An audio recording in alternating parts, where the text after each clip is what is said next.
President Trump had some harsh words for the World Health Organization this past week. In addition to accusing it of not being aggressive enough in responding to the virus, Mr. Trump is threatening to cut off U.S. funding to the organization. Well, joining me now is Dr. David Nabarro. He's the WHO Special Envoy for the coronavirus. Dr. Nabarro, welcome to Meet the Press.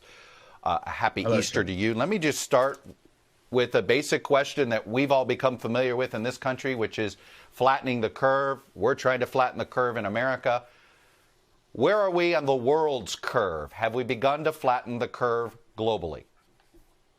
Well, certainly when we look at Europe and the US, there are signs of flattening the curve, but the virus is still advancing in other parts of the world. However, very rapid action in many countries, particularly through introducing physical distancing and lockdowns, means that it's not advancing quite as fast as we feared in some parts of the world. We're still very worried. And so we're still very much on high alert and trying to support the countries that have got weaker health systems to really be able to get on top of it as best they can. What are you learning about the virus in the southern hemisphere that will give us clues about what our fall is going to look like, our September, October, November? How likely are we here in the United States and in Europe are going to get a second wallop from this virus based on what you've learned in the southern hemisphere? We're not so sure that it will come in waves in the way that influenza does. We think it's going to be a virus that stalks the human race for quite a long time to come until we can all have a vaccine that will protect us, and that there will be small outbreaks that will emerge sporadically and they will break through our defenses. So the key for this particular virus is that every community has a kind of defensive shield, can pick up cases as soon as they appear, isolate them and stop outbreaks from developing. It's going to be necessary for every single country to have that capacity. And so we're actually encouraging countries to put that in place now, and that will facilitate releasing lockdowns and prevent further massive outbreaks. What would you, how would you assess the global cooperation right now? I've worked before on Ebola, I've worked on influenza pandemics, and I've worked on other threats. You can only deal with these by countries working together. I'd love to see much greater cooperation between leaders. I'd like to see them united and showing the world that they believe that this global threat has to be dealt with through united action between all countries and their people. I like the fact that the World Health Organization is seen by public health professionals everywhere to be a really good direction finder. And I'm very pleased that we've been able to help different health professionals to find a way to go and a direction to find. But I would like leaders to be a little bit more cooperative. Yes, please. Let me ask you this. Obviously, our the American president, Donald Trump, our president here, does not believe the WHO has acted on the up and up, in particular when it comes to interpreting data or dealing with China. Address that critique. Thanks very much.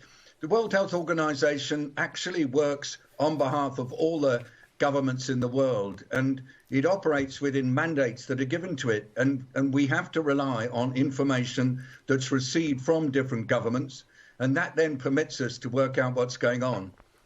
We believe that we've had the best information coming to us that can come under the current circumstances, and that all recommendations and decisions have been made on behalf of that.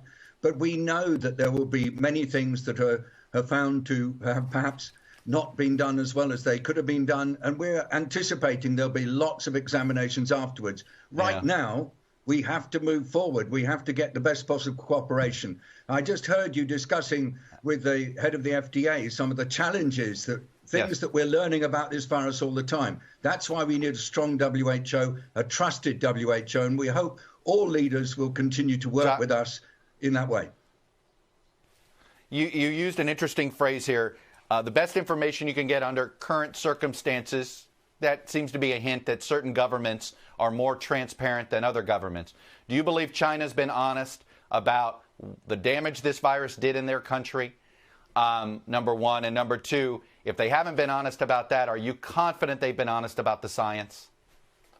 So first, We really do have to work with the information we get. We don't have in the World Health Organization the power to go and inspect beyond what countries tell us. That's been made clear in the treaty that governments agreed in 2005 on how nations work together and how the WHO operates. But I say this, that they did invite a team pulled together by the World Health Organization to come and inspect everything in mid-February. There were no restrictions on what that team investigated. It included American experts as well as experts from others in the world. So we are trying to be clear to everybody that we have been given access to the information we requested. And so therefore, I don't like at any time to say we don't believe. We believe what we've got. We work with what we've got. That's how we operate in the World Health Organization.